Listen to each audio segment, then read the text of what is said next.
Okay, so we're here with Eddie Hearn at the Harlequin Centre in Watford.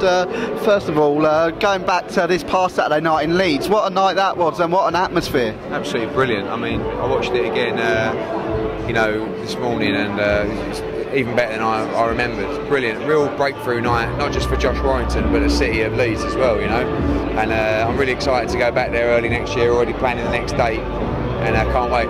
And you mentioned Josh Warrington in the same weight class as Lee Selby, who's on the show this Saturday. I mean, how far would you say Josh Warrington is behind Lee?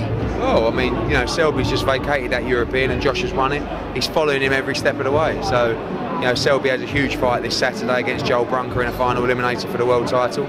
And if he gets through that, he's going to challenge Gradovic for the world title, and hopefully he can win it. And then a fight with them two, maybe even at Ellen Road, is a massive spectacle. And if the atmosphere at Ellen Road is anything like it was this past Saturday night, that would be an incredible atmosphere. Could even beat Wembley. Yeah, I mean, that was 5,000 or whatever it was just over in there on Saturday, and I think next time we'll fill the whole arena, to be honest with you. There's another tier sneakily up the back there behind the curtain, so you talk about 9,000, and if he can do that at British, Commonwealth and European level, imagine what he can do at world level. And some great wins for Ricky Burns, getting back on the winning ways, and Brian Rhodes as well. Yeah, I mean, Brian's one was a little bit easier than Ricky, but then again, he's had a lot of tough fights recently, and great to see him back with wins, and obviously a good win for Callum Smith, getting ready for that big fight on November the 22nd. And Dave Ryan against Tyrone Nurse was an absolute war, and a big win for Dave Ryan for the Commonwealth Light Welterweight title.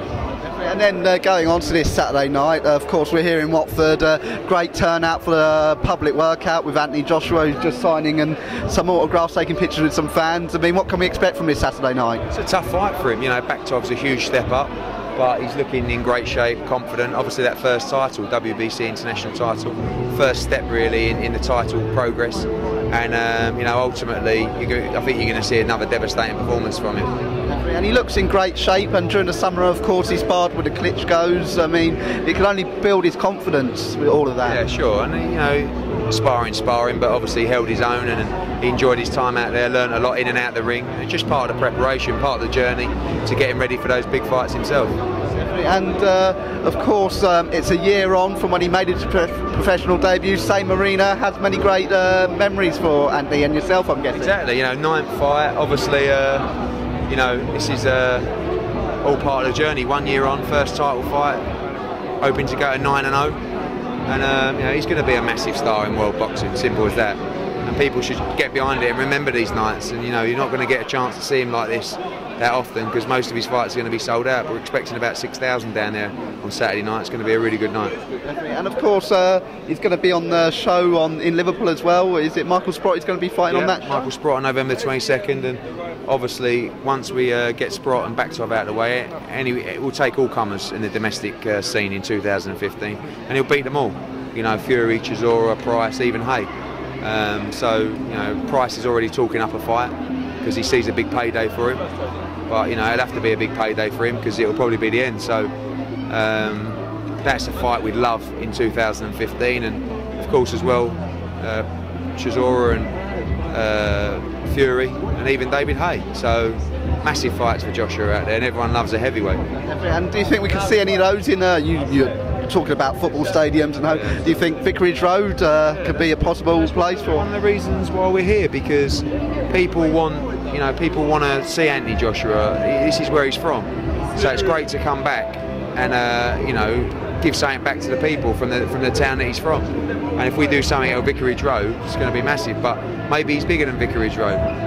He's got massive national appeal through what he's achieved in the Olympics. So maybe we go straight for Wembley.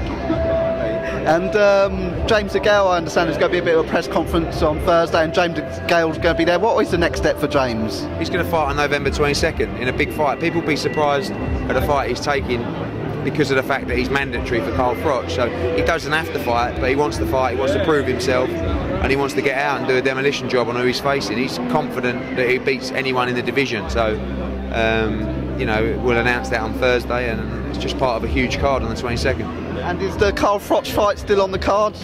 Yeah, we're still talking. We've got the 31st of January booked to the O2, so it's still part of our plans and our mindset. So he's the mandatory. He's got to face him at some point. or vacate, and we all know Carl Froch doesn't like vacating belts. Oh, that's great, Eddie. Thank you so much, and look forward to speaking to you later in the week. Thank you.